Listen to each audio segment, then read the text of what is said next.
विश्वजीत सिंह अपने परिवार के साथ दिल्ली में रहते थे। उनके परिवार में 2 बेटे, 1 बेटी और पत्नी मंजू थी। बहुत सुकून भरी जिंदगी थी। वह एक कामयाब दिल के डॉक्टर थे। खुद का हॉस्पिटल खोल रखा था, साथ ही एक बड़ा सा बंगला बना रखा था। मंजू भी डॉक्टर थी। लक्ष्मी जी की विशेष कृपा प्राप्त थी। मंजू, भगवान ने हमें बहुत कुछ दे दिया, बस यह बच्चे भी हमारी तरह डॉक्टर बन जाएं तो हमारे इस सपने को और भी विस्तार देकर हमारा नाम रोशन। विश्वजीत और मंजू दोनों ही अपने बच्चों को अपनी तरह एक कामयाब डॉक्टर बनाना चाहते थे, पर बच्चों के सपने कुछ और ही थे। नहीं पापा, यह डॉक्टरी हमारे बस की नहीं। यह भी कोई जिंदगी है। पहले किताबों में घुसे रहो, फिर मरीजों में। जब इमरजेंसी आए तो ना दिन का पता ना रात का। नहीं, मुझे तो आसमान में उड़ान भरनी है। रमन बोला। मेरा सपना इंजीनियरिंग का है पापा, विपुल बोला। मैं तो मॉडल बनने के लिए ही पैदा हुई हूँ। देखना, एक दिन टॉप मॉडल बनूंगी पापा, रूही बोली। जैसी तुम लोगों की मर्जी। अब तुम लोग बड़े जो हो गए हो, करो अपने मन की। विश्वजीत ने बच्चों पर जबरन अपने सपने नहीं थोपे। एक बेटा पायलट बन गया, दूसरे ने इंजीनियरिंग कर अपनी राह पकड़ ली। मंजू ने बेटी को बहुत समझाया, बेटा रूही, यह चकाचौंध की जिंदगी में सुकून नहीं है। कोई और राह चुन लो और अपनी जिंदगी को ठहराव दो। मॉडलिंग की जिद छोड़ दो बेटा। नहीं माँ, मैं खाना छोड़ सकती हूँ, पर मॉडल बनने का शौक नहीं।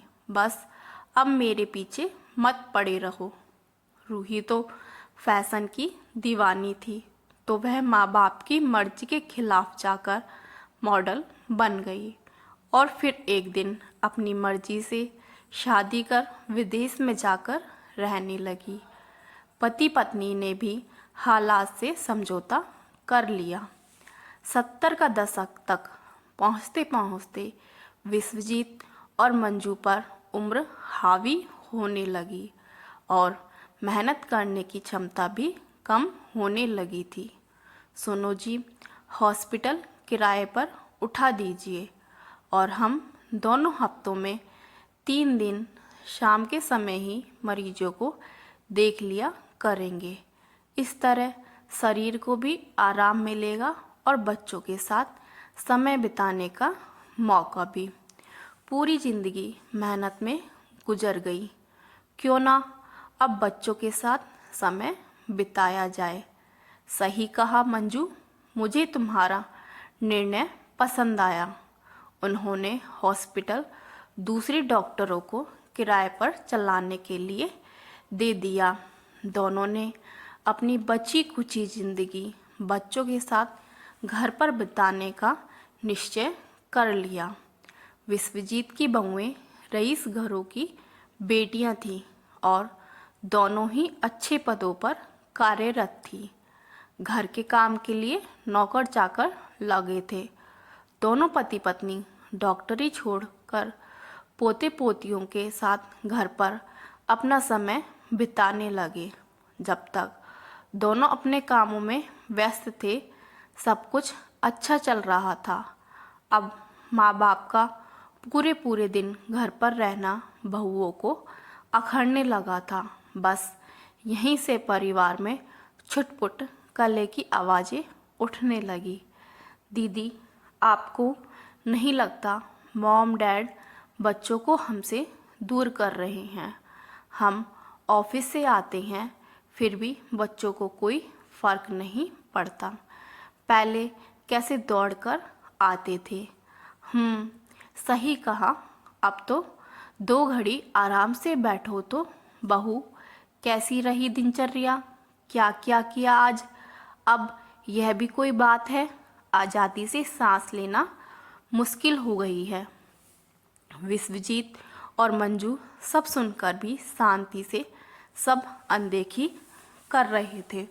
उन्होंने धीरे धीरे बच्चों और बहुओं से दूरी बना ली और अपने कमरे में सिमट गए। मंजू मन ही मन दुखी होती पर खुश रहने का दिखावा करती रहती। एक दिन दिल के दौरे से मंजू विश्वजीत को हमेशा के लिए अकेला छोड़ इस दुनिया से विदा हो जाती है।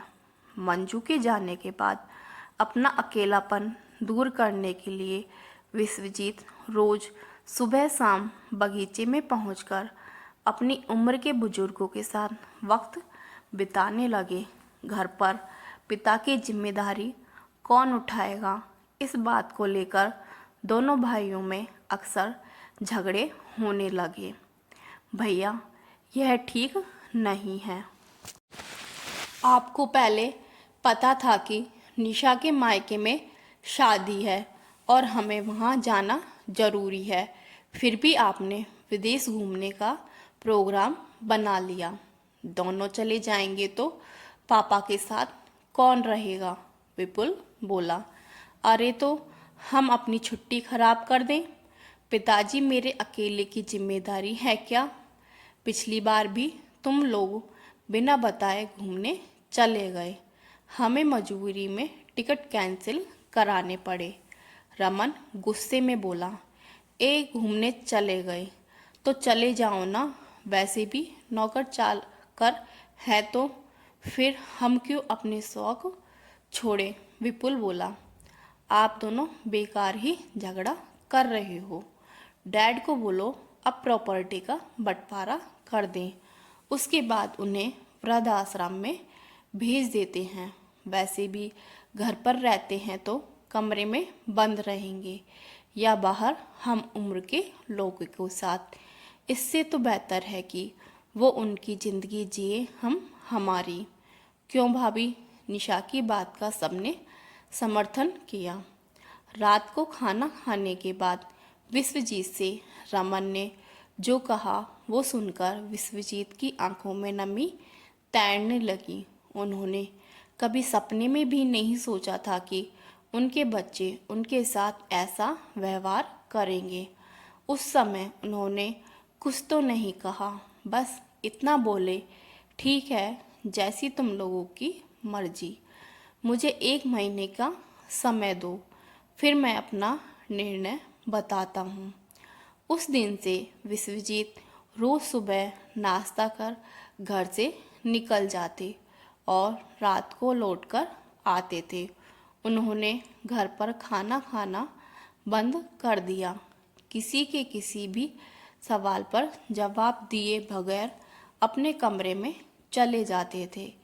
1 महीना पूरा हो गया।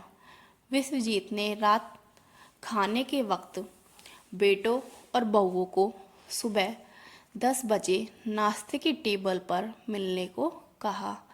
कल सुबह ठीक 10 बजे सब यहीं मिलना, मुझे वसीयत की घोषणा करनी है, सो वक्त पर मौजूद रहना।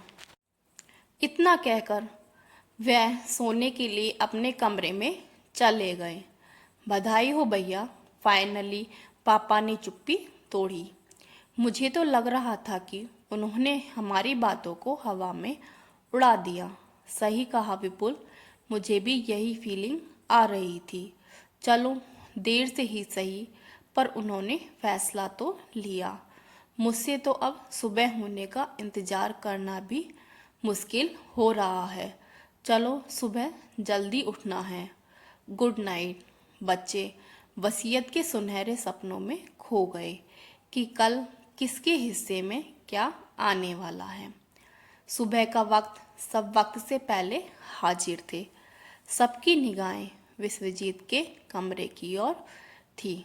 सबके चेहरों पर खुशी की झलक दिखाई दे रही थी। वकील साहब के आगमन के साथ ही इंतजार की घड़ियां खत्म हो गई। भैया, वकील साहब, विपुल ने इशारा किया। चुप बैठे रहो, आइए अंदर आइए। रमन ने आगे बढ़कर कहा। जया, वकील साहब के लिए चाय बनाकर लाओ। नहीं, उसकी कोई ज़रूरत नहीं है।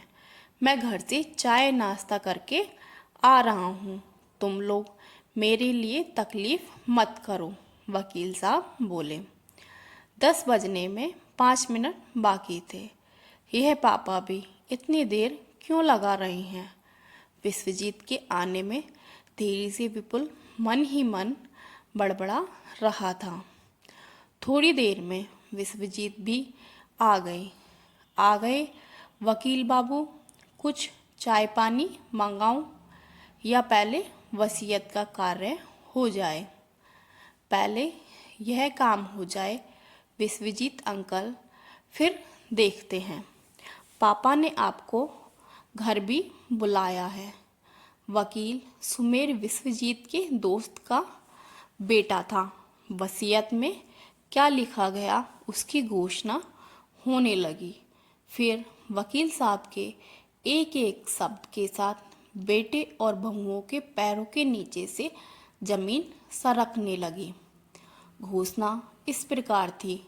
विश्वजीत सिंह ने पूरे होशो हवास में अपनी चल अचल संपत्ति का आधा हिस्सा वृद्धाश्रम चलाने वाली संस्था को दान में दे दिया है और इस घर को खाली करने का तुम लोगों के पास 1 महीने का वक्त है। 1 महीने बाद संस्था यह वृद्धाश्रम चालू करेगी। विश्वजीत अपने दोनों बेटों से बोले, तुम लोग यही चाहते थे ना, मैं अपनी संपत्ति का बंटवारा करके वृद्धाश्रम में जाकर रहूं। तो लो, मैंने तुम लोगों की इच्छा पूरी कर दी। अब मैं वृद्धाश्रम में रहूंगा, पर कहीं और नहीं। वृद्धाश्रम तो खुद मेरे पास मेरे घर में रहेगा। हॉस्पिटल से आने वाले किराए से इन लोगों का मुफ्त में इलाज होगा। अब मैं मेरी दुनिया में खुश और तुम तुम्हारी दुनिया में। बस मैं कुछ और नहीं बोलूँगा। तुम जैसी औलाद के लिए यह सबक ज़रूरी है। जाओ और अपने जाने की तैयारी करो। तो दोस्तों, अगर आपको हमारी यह कहानी पसंद आई हो तो लाइक, शेयर एंड सब्सक्राइब कीजिएगा।